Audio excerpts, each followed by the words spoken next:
Invisible forces, uncomfortable truths. I don't think there's a subject that's more described by those words than the subject of suicide. 48,000 people take their own lives in America every single year. That's one person every 11 minutes. And it's projected that about 700 people will take their lives this year in Norway. Now, that's not an American problem or a Norwegian problem, it's a human problem. My name is George Sakaris. I was a firefighter paramedic for 29 years here in Albany, New York. I've also worked with the American Foundation for Suicide Prevention.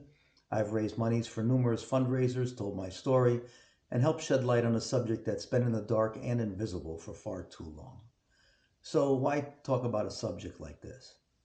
Well, my brother Jerry was a firefighter for 20 years. He was hardworking, he was proud. But after an 18-month battle with depression, my brother Jerry, at 44 years old, took his own life. Now, I'm not a professional speaker. I don't write books on this subject, and I'm not looking to get fame from a tragic event like this in my life. But because of my experience, I travel across the United States to fire departments and explain to people the facts and the myths about suicide. I try to tell them what a person goes through when they're in this state of mind, and I try to dispel the myth that people want to die because they don't. They just want the pain to end. I also try to help them understand that suicide's preventable. Now, do I wish I didn't have to talk about a subject like this? Absolutely.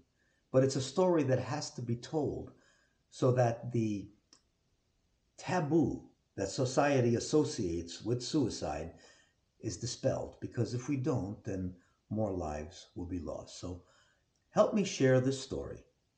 Help me make the subject of suicide a little less uncomfortable to talk about and shed light on this subject that has been in the dark for far too long.